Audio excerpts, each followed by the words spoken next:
오늘은 미국 남북전쟁과 커피에 대하여 한번 생각해 보고자 합니다. 홍차를 대신하여 커피를 마시게 된 미국 국민들, 남북전쟁을 보면서 미국 남북전쟁, 미국 역사상 가장 비참한 전쟁이 무엇이냐 하면 남북전쟁이라고 말을 할 수 있습니다. 아메리칸 시빌 워, 미국 남북전쟁은 가장 비참하고 참혹한 전쟁 중에 하나입니다. 그런 가운데서 커피를 한번 생각해 보고자 합니다. 오늘은 미국에서 남북전쟁 중에 커피와 관련된 이야기를 나누면서 미국을 이해하는 작은 눈을 열어보려고 합니다. 먼저 미국의 남북전쟁의 원인을 말한다면 노예제도 폐지에 대한 이야기를 하게 될 것입니다. 이 남북전쟁은 미국 역사상 가장 비참하고 참혹한 전쟁 중에 하나입니다. 1861년 4월 12일부터 시작한 전쟁이 1865년 4월 9일까지 4년간 전쟁에 200회가 넘는 전투가 벌어졌으며 60만 명이란 많은 자가 사망하는 비극적인 사건, 전쟁입니다. 원인은 노예 제도를 놓고 빚어진 사건이었습니다. 당시 미국 남북연합의 가입주와 미가입 상태를 한번 보면서 생각해 보고자 합니다. 미국에서는 그 당시 가입되지 아니하는 주가 상당히 많이 있었습니다. 가입되어 있는 주 가운데에서 파란색은 북부연합으로 볼 수가 있고, 그리고 붉은색은 남부연합으로 볼 수가 있습니다. 그런데 여기에 연방에 탈퇴하지 않은 노예주가 여기에 몇 개가 있습니다. 여기에 연방에 탈퇴한 주가 있고 탈퇴하지 아니한 주가 있고, 그리고 미가입되어 있는 미국 주가 있습니다. 노예 제도로 인하여 갈등의 골은 깊어지고 있었습니다.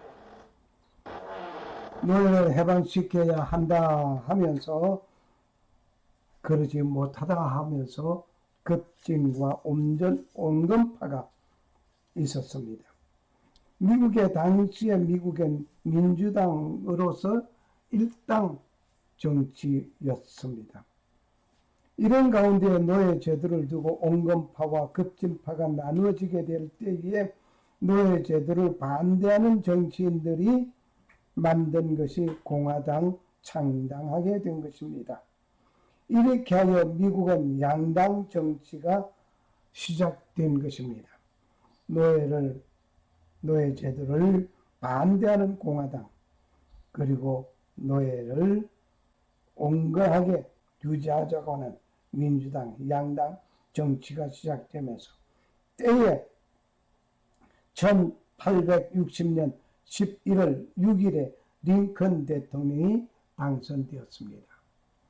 링컨 대통령이 당선되면서부터 문제는 이제 민주당에서 상당히 압박을 받게 되는 자들이 있었습니다. 다시 말을 하면 공화당에서 링컨 대통령을 당선시켰고, 그로 인해서 노예 제도를 유지하고 싶은 남부 일부에서는 위기가 느끼게 되었습니다. 여기에 노예 제도를 유지하자고 하는 일부 남부 주들, 그리고 북부 노예 제도를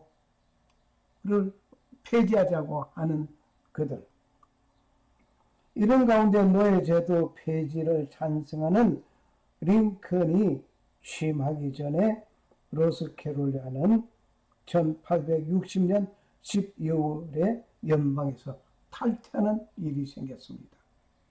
연방에서 탈퇴했습니다. 다시 말을 하면 1860년 11월 6일 날 링컨 대통령이 당선되면서 그 다음 달 12월에 연방에서 탈퇴한 자가 사우스 캐롤라이나였습니다. 1861년 6월에 당선되고 링컨이 당선되어서 북부를 통치하게 되었고 1861년 2월 18일 날 남북연합이 창설하게 되었습니다. 이렇게 해서 창설된 남북연합 대통령으로서는 제퍼슨 데이비스가 대통령이 되었고 북부에는 에이브라함 링컨이 대통령이 되었습니다. 그 당시에 남북 경제 상황을 한번 봅시다. 북부에는 23개주가 있었고 남부에는 11개주가 있었습니다. 상당히 숫자적으로 남부가 딸립니다. 인구적으로 보면은 북부에는 2,200만 명이고 남부에는 흑인 노예 포함해서 900만 명이었습니다. 전투에 나갈 수 있는 자가 남성으로서 북부에는 400만 명이요 남부에는 120만 명, 상당히 열세합니다. 그러나 남북전쟁은 시작되었습니다.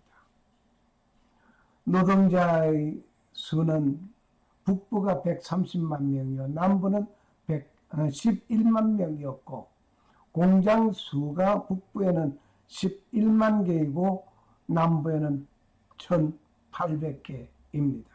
상당히 차이가 있습니다. 그리고 북부에는 철도 길이가 22,000마일이고 남부에는 900마일.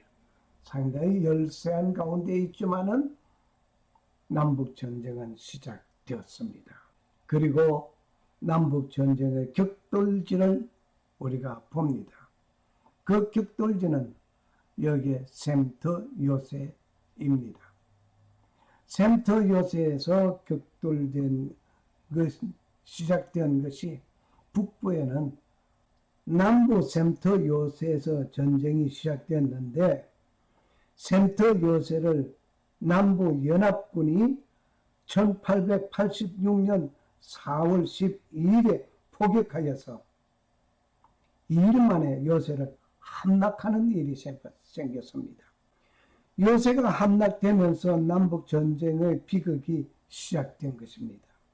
이로 인해서 링컨 대통령은 남부 연안의 모든 연안 해상을 봉쇄하는 일이 되어버렸습니다. 해상 봉쇄로 인해서 외부로부터 들어오는 모든 물자를 차단하게 되는 일이 되었습니다.